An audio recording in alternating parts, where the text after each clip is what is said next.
Today's tale comes from Anthony, one of my subscribers from Brisbane, Australia, who shared with me a frightening experience that took place one night after watching a supernatural horror movie. I'm now going to tell the story in Anthony's own words. It was about 2002, living in our big family home in West Brisbane. Life was good. I was always in between jobs and torn between how much I wanted to just chill out in our big house or use the swimming pool. Among the many relaxing activities that I enjoyed, there was watching movies with my brothers and sister. One night, very late, we decided to watch a movie called Stir of Echoes, starring Kevin Bacon.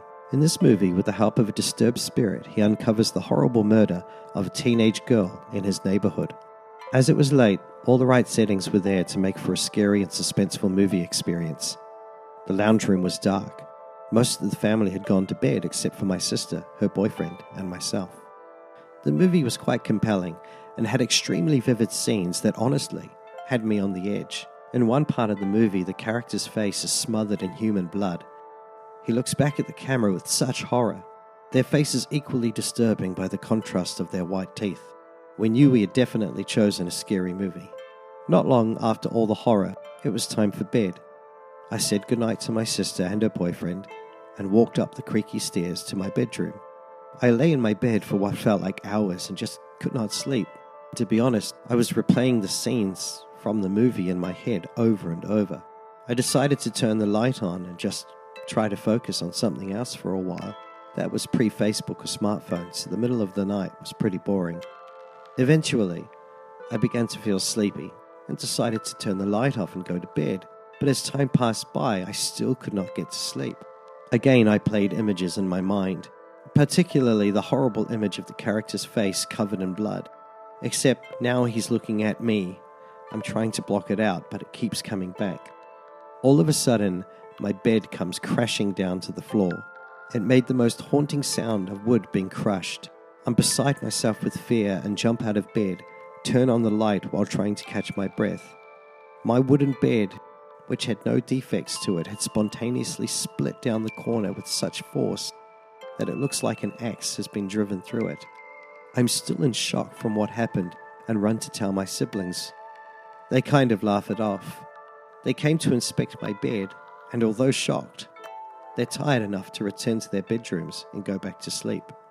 I had to disassemble the rest of the bed in order to sleep on the floor, but it took hours for me to finally get to sleep. To this day, I don't understand why or how my bed just split apart the way it did. It didn't just collapse. It was as if some incredible unknown force had come upon it. Was there a spirit or supernatural element to what happened? Why did it coincide with my horrible recollections of that movie? This brings us to the end of Anthony's recollection of that night, but it's not quite the end of this bewildering tale. You see, there's one thing I haven't yet mentioned. Anthony is now my brother-in-law, and the boyfriend of his sister that night was actually me. I personally saw the state of this bed before and after this incident, and let me tell you, it was wrecked. Not only did it split, but in some parts of the bed, the 8 to 10 centimeter long bolts that held the corners together had been mysteriously loosened. This had been a sturdy bed made of solid wood, and Anthony was not a heavy guy. There was no logical reason that we could come up with as to why, at that moment late at night, the bed just suddenly broke apart. The other thing that Anthony did not mention was that this house always gave me the creeps.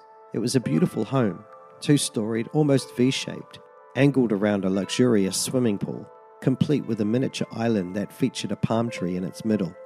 By all outward appearances, this house was one to be envied, open to the sun, and lent itself to all the leisures of the Australian summer.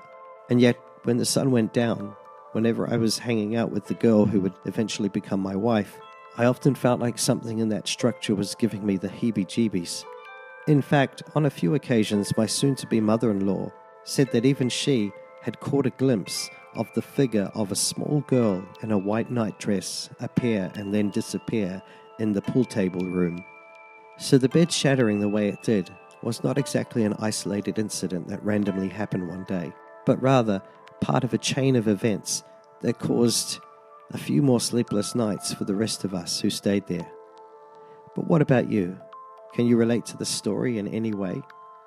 Have you ever watched a movie that maybe you should not have watched, only to experience something supernatural after the credits have rolled? Have you ever been on the verge of sleep, when all of a sudden your bed shook, or broke, or the invisible made itself tangible in a way that robbed you of sleep? Please share your tale with me at tellyourtalehere@gmail.com so that I can tell your tale in a future video. And until next time, be careful which Kevin Bacon movie you watch.